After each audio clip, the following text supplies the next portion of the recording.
Ma'am आपका parcel. आपके ना 500 रुपये हो गए। 500 रुपये? 500 रुपये किस चीज़ के? मैम जो आपने ये ऑर्डर किया है इस चीज़ के 500 रुपये। और मैम जल्दी से मेरे पैसे दे दीजिए, मुझे दूसरी जगह भी जाना है ऑर्डर देने। देखो तुम्हें ना कोई पैसे ऐसे नहीं मिलने वाले। एक तो वैसे ही मुझे ये पार्सल तुम्हारे हाथ से लेना भी नहीं है, पर क्या करूँ, मुझे भूख लगी है इसलिए ले रही हूँ। जाओ यहाँ से। देखिए मैम ऐसा मत कीजिए, मेरे ना पैसे दे दीजिए पार्सल के। अगर मैं पैसे लेके नहीं गया ना तो मेरा बॉस ना मेरे पैसे काट लेगा। देखो मुझे कोई मतलब नहीं है कि तुम्हारा बॉस तुम्हारे पैसे काटेगा या नहीं काटेगा। और तुम सोचो, अगर मैंने कंप्लेंट डाल दी तुम्हारे नाम की झूठी कि ये पार्सल खुला हुआ था या फिर झूठा था, तो सोचो तुम अपनी कंपनी में मुंह भी नहीं दिखा सकते, ना ही कहीं और दिखा पाओगे, और ना ही तुम्हें कोई काम देने वाला है। तो इसलिए तुम्हारी भलाई इसी में ही है कि तुम चले जाओ यहाँ से। ठीक है मैम ऐसा मत कीजिए, अगर आपने मेरी कंप्लेंट कर दी तो मेरी तो नौकरी चली जाएगी और इसी नौकरी की वजह से मेरा घर चलता है, फिर मैं अपना घर भी नहीं चला पाऊंगा। मैम प्लीज़ आप मेरी कंप्लेंट मत कीजिए। और आपको पैसे नहीं देने तो कोई बात नहीं मैम, लेकिन आप जो ये कर रही है ना बहुत गलत कर रही है। किसी गरीब के पैसे मार के ना आप खुश नहीं रह पाएंगी।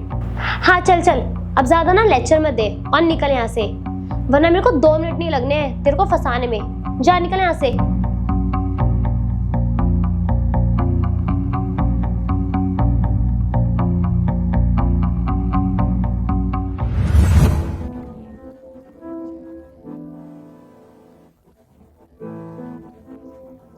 अरे वाह, तू फिर से आ गया। चल अच्छी बात है, तुझे तो वैसे भी पता ही है कि मैं तुझे कोई पैसे वैसे नहीं देने वाली। तो एक काम कर, मुझे मेरा पार्सल दे, और मुझे बहुत जोर की भूख लग रही है, और तू निकल यहाँ से। देखिए मैम आप ये जो कर रही है ना बहुत ज़्यादा गलत कर रही हैं। दरअसल मेरे ना घर में पैसों की बहुत ज़्यादा परेशानी है, और अगर आप पैसे नहीं देंगी तो मैं अपना घर नहीं चला पाऊँगा। आपने कल किया ये सब तो मैंने उसके लिए आपको कुछ भी नहीं बोला। अगर आप रोज़ रोज़ मेरे को मेरे पार्सल के पैसे नहीं देंगी ना तो मैं पैसे नहीं कमा पाऊँगा मैम। ओए सुन, मुझे कोई फर्क नहीं पड़ता है कि तू पैसे कमाए या ना कमाए, क्योंकि तेरे जैसे ना जाने कितने ही डिलीवरी बॉय रोज आते हैं और मैं उनके साथ रोज ऐसे ही पार्सल लेती हूँ। और जो मेरे से ज़्यादा जवान लड़ाते हैं ना, तो फिर मैं उनको कहीं का नहीं छोड़ती हूँ। और तुझे तो बहुत अच्छे से पता होगा ना कि मेरी आदत कैसी है। तो अब चल निकल यहाँ से।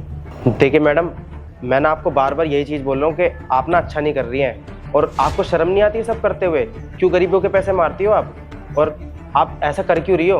अबे ओए सुन, मुझे ना ये सब करने में बहुत मज़ा आता है, और वैसे भी मुझे जो चीज़ फ्री में मिल रही है उसके लिए मैं पैसे क्यों खर्च करूँ, क्योंकि तुम लोग अपनी इज्जत बचाने के लिए मुझे ये पार्सल फ्री में दे के जाते हो। और अब ना बहुत हो गया तेरा लेक्चर, और अब तू निकल, वरना तू सोच भी नहीं सकता कि मैं तेरे साथ क्या करूँगी। मैडम आप मेरे साथ ज़्यादा से ज़्यादा क्या ही कर लोगी, मेरी नौकरी छुड़वा दोगी। पर मैडम जो मैं आपके साथ करूँगा ना आपने वो सोचा भी नहीं होगा। दरअसल क्या है ना, जब आपका ऑर्डर आया था ना तो मुझे पता लग गया था कि ये तो उन्हीं मैडम का ऑर्डर है जो डिलीवरी बॉय के पैसे नहीं देती है और उनको डरा धमका के भगा देती है। तो मैंने सोचा क्यों ना ये ऑर्डर लेके मैं आपके पास आऊँ, और आपकी सारी बातें ना मैंने रिकॉर्ड कर ली है इस माइक में। और अब ना ये रिकॉर्डिंग लेके मैं पुलिस स्टेशन जा रहा हूँ और उन सबको बताऊँगा कि आप ना डिलीवरी बॉय के साथ क्या करती हो, उनको डरा धमका के भगा देती हो और उनके ऑर्डर के पैसे भी नहीं देती हो। मैडम आप जो ये करती हो ना, इस गलती की वजह से ना हमारी पूरी दिन भर की कमाई सिर्फ इस ऑर्डर की भरपाई करने में चली जाती है। पर मैडम आपको बहुत ज़्यादा मज़ा आता है ना ये सब करने में। अब देखता हूँ कौन बचाता है आपको। रुको भैया, भैया मुझे माफ़ कर दो, मुझे सच में अपनी गलती का एहसास हो गया है, और मैं सच बोलती हूँ आज के बाद मैं कभी भी किसी भी डिलीवरी बॉय के साथ ऐसा नहीं करूँगी। और रही बात आपके कल के पैसों की, तो ये लीजिए, ये कल के और आज के दोनों पैसे हैं। पर आप मेरे बारे में प्लीज़ किसी को भी कुछ भी मत बोलना, वरना मैं कहीं भी मुंह दिखाने लायक नहीं रहूँगी। ठीक है मैडम, आप कहती है तो ये बात मैं किसी को नहीं बताता। पर मैडम एक बात का ना हमेशा ध्यान रखना, गरीबों के पैसे मार के ना कोई इंसान खुश नहीं रह पाता है। और मैम आपको आपकी गलती का एहसास हो गया, मेरे लिए वही बहुत है। मैं कल भी आपको यही चीज़ समझाना चाहता था। ठीक है मैम।